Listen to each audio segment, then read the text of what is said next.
So it's been a couple months since the conclusion of Attack on Titan, and I've not made a video on Attack on Titan in a little bit, and that's because I've been a bit turned off of the series due to the ending. However, today I really wanted to come here and just talk about why Attack on Titan is still an absolute masterpiece and why it's a series that you should definitely still read despite the amount of hate that the ending does still get. I'm not only going to be talking about the ending, I'm also going to be talking about the events that made this series so well and some things that I feel like people are forgetting about, and some of the things that really made Attack on Titan so popular and so well built that some people just seem to throw in the bin due to the ending. Now, of course, I'm not defending the ending or anything. I'm going to try and keep this video as unbiased as possible, though unfortunately I'm probably going to throw some bias in there at some parts. I also want to throw in a disclaimer that I'm not trying to change your opinion on the series or on the ending. If you hate Attack on Titan, that's fine with me. If you love it, that's fine with me. I'm just here to give my honest thoughts and tell you why I still believe Attack on Titan is a masterpiece of a series.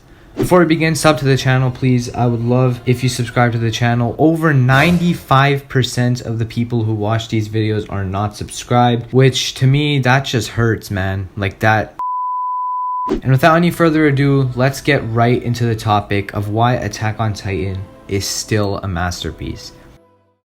The first thing that I find really stands out about Attack on Titan, and something that it continually has throughout the entire story, is the story itself, the development of the story. It starts off as a kind of basic plotline, right? Titans versus humans. There's these Titans who are attacking humanity, they eat humans. That is the basic plotline of the series. Now the thing with Attack on Titan is it does start off as a very typical basic story, you could call it, but everything is carefully foreshadowed. The things that are to come in the future seasons are foreshadowed in a way to make it seem like Isayama planned all of this from the beginning. It makes it seem like Isayama had this entire world planned out from the beginning, and throughout the years of Attack on Titan, we just had no clue until they were finally revealed. And so I feel like this is absolutely masterful. This whole history and lore and backstory behind so many of these events, the Titans, how Titans were made, the people beyond the walls, it's so carefully foreshadowed in the earlier seasons, and it just makes for an incredible reveal when they are finally revealed. We know nothing about the Titans at the beginning of the story, yet we are shown so much that we don't understand, and once we are finally shown what the Titans actually are and the true nature of this world, it just makes for such an incredible reveal. And I feel like Attack on Titan is one of the very few series who's able to demonstrate these things so well. It's able to reveal these plot twists so well, and I think that's what makes Attack on Titan really unique in terms of its story. It's almost unrivaled with its story. The story, lore, backstory, everything of Attack on Titan in terms of its plot is just perfect. And I feel like even with the ending, it doesn't change the fact that there's so many of these mysterious plot points in the story, and I feel like a lot of people are ignoring the fact that Attack on Titan had so much lore to it and so much mystery at the beginning. From season 1, 2, and 3 we knew nothing, and eventually the appeal of mystery during the basement portions was one of the peaks of the entire series. The basement was a mystery that we've been foreshadowed from since season 1. And when it was finally revealed, it made for one of the biggest reveals in the entire series. Of course, that being that there's humanity outside the walls. And now there are people saying that season 3 could have been the end of Attack on Titan. However, in my opinion, and from what I've seen, a lot of people's opinions, is that the point of there being people outside the walls and those people being racist towards the people inside the walls just adds so much more. It makes the story go from an already great anime to an absolutely masterful series, and it just makes it so much better. And I believe that that history and that lore with the Titans from the past, the Eldians attacking the Marlians, the whole war, all of that happened is something that Attack on Titan is so unique with, and not many series are able to do it like Attack on Titan did. I want to delve a bit deeper into the history of Attack on Titan, specifically how the Titans were created. Now, we learned about this stuff in the basement, and the basement is one of those parts where you have to read it multiple times. There are many times in the series where you have to see these episodes or these chapters multiple times to fully understand it. But I think the basement was the perfect example of that, because the basement revealed everything we wanted to know about the world since the beginning. And once you find out what happened with the world, you can really see how it was foreshadowed from the beginning. With Reiner and Bertolt talking about how they want to go back to their hometown, we don't know what their hometown is, and we're finally revealed that there is an entire civilization outside the walls that hate the people inside the walls, who we see as the protagonists of the story, who are now viewed as the villains by the opposition. I think this is so unique of Attack on Titan, because I've never seen another series do this racism and this kind of conflict so well and so perfectly like Attack on Titan did, especially with the reveal of the basement, the history behind Ymir and the creation of the Titans, how Eldians had a different view of how Titans were created versus how Marley had a different view of Titans were created, and the racism between the two nations. The world building in season 4 goes to another level in Attack on Titan. It was something that was highly criticized by many people, as the world was not very big in Attack on Titan, but in season 4 it really developed, with you now having Marley,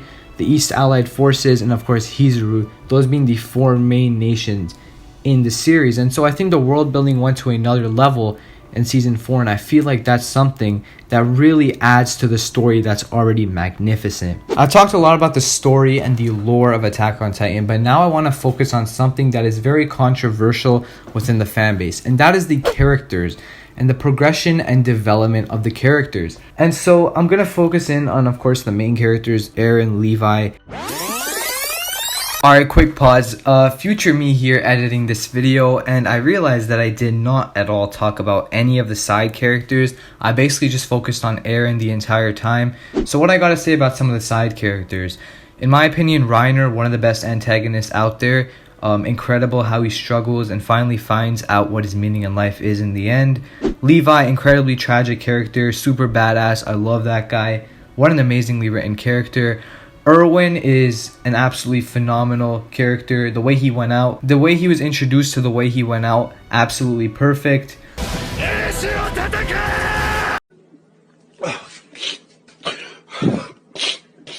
Who else? Mikasa, the way she developed into being able to kill Eren. Armin's also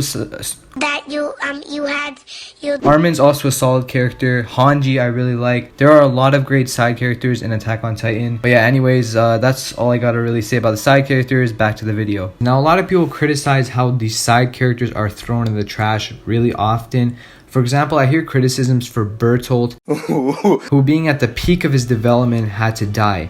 And so I feel like that's the main criticism for Attack on Titan characters, saying that they die too much. There's too many deaths in the series. And so, in my opinion, I think the deaths make a lot of sense, because you have to think about it. The Attack on Titan is a series where a lot of characters have to die, unfortunately. It's just something that has to happen. That is the point of the war, and that is just what happens in the series. Of course, Titans are going to eat humans. They're going to eat a lot of the main characters.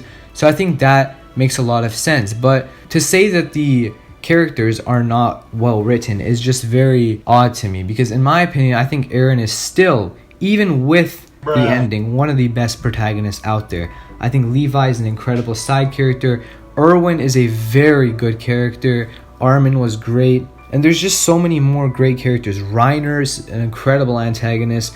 There's a lot of great characters in Attack on Titan, and no matter what your tastes are in a character, you will find someone that you really like in the series. Now, the philosophy of freedom with Eren is something that built up so well in this series. It started off as something where he directed his entire rage towards a specific race, the Titans.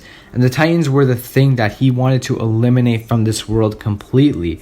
But when he really starts seeing the truth behind the world and seeing how these Titans really created, what his father had to go through, he really changes his mind and starts slowly seeing the bigger picture of the world. And this just allows for him to become such a deep character. You really see a lot of emotion within him. And when he starts the rumbling, I think some of these chapters, a lot of people think they're weak chapters. But in my opinion, a chapter like 131 really showed how deep of a character Eren is. He has a side of him where he wants to destroy everything. And there's a side of him who just wants peaceful freedom, and that's the only thing he really cares about. But unfortunately, the cruelty of the world is different, and it forced him to have to go down this path. That's, I believe, the tragedy behind his character, where he had no choice but to do this. This was a path that he was forced to go down. I think that just makes for such an incredible character. And I can do an entire video on Eren, just on how beautifully his character is written and how he changes throughout the course of the story. We're going to leave that for another video. I just want to say that he's such a deep character, and when he realizes these different things about the outside world and he sees the bigger picture and really what went down and how he manipulated his father, it really makes for an incredibly deep and beautifully written character that I just feel like some people do not look at properly just because of the ending. I think the ending was quite poorly written in terms of Eren's character, but I don't think that changes how deep and detailed his character was throughout the entire story. I don't think a single chapter can ruin all this build-up for a character. A lot of people think his rumbling plan should have gone through, and while I do somewhat agree with this, I think that even if the rumbling plan had gone through, it still wouldn't have been a peaceful ending, because if you think about it, there would have been civil wars inside of Paradise with the Jaegers and different other factions.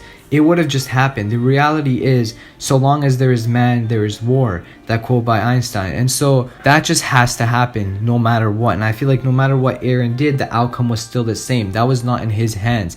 He just had to do what he had to do in order to save his people and in order to save his friends and in order to gain his own freedom as well.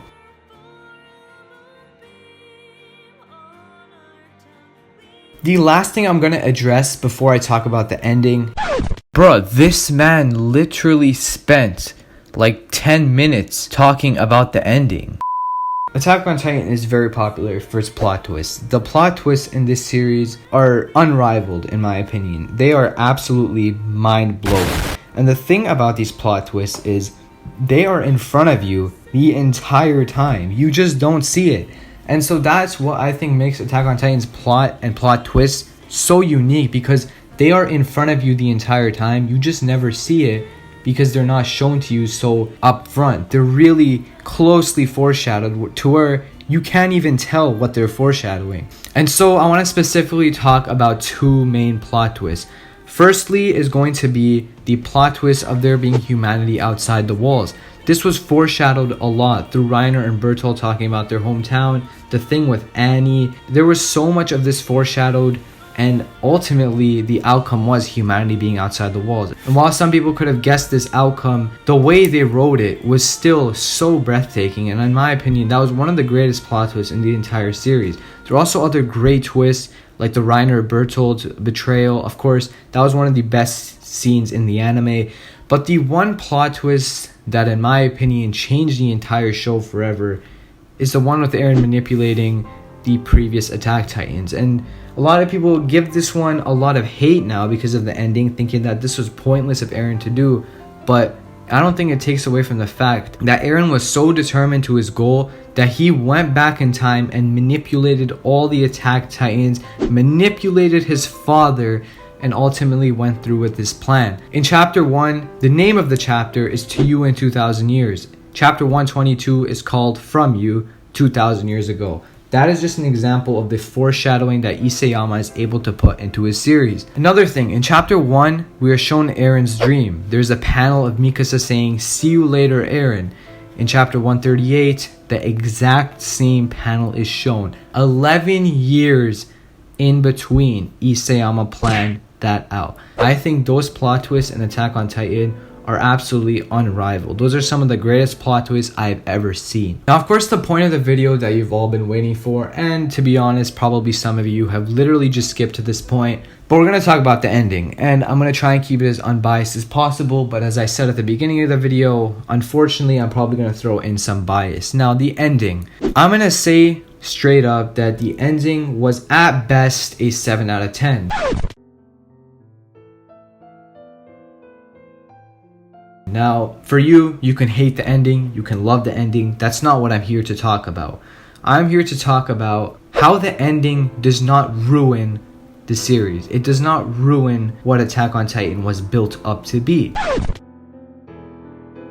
First First of all, I want to talk about the outcome of the ending. The outcome of the ending, you could see from a mile away. You could see the outcome of Eren dying from a mile away. It was foreshadowed in chapter 1 with his dream. So I think that was fine. What I didn't like is Eren's character being very confusing in the ending. Hold up.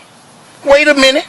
Something ain't right. It didn't make sense what he was trying to accomplish in the ending, and that's why I feel like a lot of people think that his character was ruined. I think it just didn't make a lot of sense what he was aiming for. He said, I have no clue what I'm doing. I don't know why I did this. I don't know why I did that. I think that's just something Isayama needs to explain better, because honestly, if that was explained better, maybe it happens through the anime, but if that was explained better, it would mean a lot more. We'd understand it way better. So I can see why people hate on Eren. It's just, I think that the buildup of his character and how perfectly detailed he was from the beginning to the end still makes him one of the greatest protagonists out there. Another thing about the ending that I found quite weird was Ymir being in love with King Fritz. That to me felt very rushed. I don't know why that happened. That just felt really rushed to me. So I think that was probably the biggest downside of the ending besides just Eren's character. And I think that really didn't make too much sense with Ymir being in love with King Fritz. But it ultimately happened. There's nothing we can do about it. Something else that I've been hearing a lot, and I mean a lot, about this ending, and I really just freaking want to punch my screen when I see people talk about this, and that is that Eren died a simp. Okay, now this to me, I get pissed off, because the thing with that is Eren did not become a simp. He did not do this for Mikasa alone. He did this in order to protect the future of his people, the future of Eldia, the people who he was with since the beginning, and ultimately gain his own freedom. If he was a simp in chapter, I think it was 123, the day he asked Mikasa, what am I to you? That day, the entire story could have changed. But instead, he chose to protect his people and the people he cared about, as opposed to going after one person. And that's why I believe Eren did not die a simp. Now, I'm not going to say that Eren was perfectly written in the ending. Absolutely not. I just don't think he was very well written. I think some of the things he said, as I mentioned before, just made no sense. What he was talking about with him killing his mom, that stuff made no sense. And to be honest, I can see how it drops Eren on your list and how Eren drops as a character to you. Again, I just think it doesn't ruin the incredible detail that went into his character previously. Last thing I'm going to address in this long ass video is the additional pages. Okay, so the additional pages. Now, this is a very controversial topic. Whether you like it or not, I'm just going to say this. Many things are not confirmed in the final pages. People jump to the conclusion that, first of all, Mikasa married John, and that the Titan powers have returned to the world. Those two things are not confirmed. First of all, that man may not be John. Now, of course, there's a high chance that it's John. Like, I kind of think it is John. But even if it isn't, or if it is, I don't think that matters. Mikasa moving on from Eren makes a lot of sense. I think it's fine. And so, that isn't too big of a problem for me. The thing I see a lot of people talking about is Eren accomplished nothing. And what I have to say to that is, you're wrong. Eren was able to save his people for the next 100 or so years, and he was able to save his friends. And I think that is something he accomplished very well. He also wiped out the power of the Titans. Now, the power of the Titans was supposedly returned in the leaks. And now what I have to say to that is they were not actually in the leaks, because we did not see a single Titan. I think the power of the Titans returns when that kid jumps down the tree. And basically, this message that Isayama is trying to tell us is that the entire cycle just repeats all over again. There's nothing you can do about it. And I mentioned this quote at the beginning of the video, so long as there is man, there is war. And that's a quote by Einstein. And I think it's an incredible quote, because it means a lot and it makes a lot of sense, because you cannot expect the people outside of the walls to believe that Eldia stopped the one thing that was protecting them the entire time. There's no way. If I was on the side of everyone outside the walls, I would go in at Eldia. I would attack Eldia, bomb them, destroy Paradise. I would not hold back. And that's something that makes a lot of sense, because again, why would they believe Eldia was trying to stop the one thing that was protecting them? In my opinion, everything that happened in the leaks made sense, and it did not ruin anything in the series. To conclude, I think Attack on Titan has one of the most deep and intricate plots in any anime and manga. The characters, specifically the protagonists, are incredibly written characters, and of course, the racism philosophy and how realistic this series really is something that sets it apart from a lot of different anime and manga. Of course, I think the ending was quite poorly done, but I don't think it ruins what this series was built up to be. That is my conclusion on Attack on Titan 2 months later, but today I came and sat down and said I'm going to record this video and talk about what I think about the ending, and that's just what I did. Let me know what you think about Attack on Titan in the comments. Don't dislike the video just because you hate the series now. And of course, as always, take care and peace.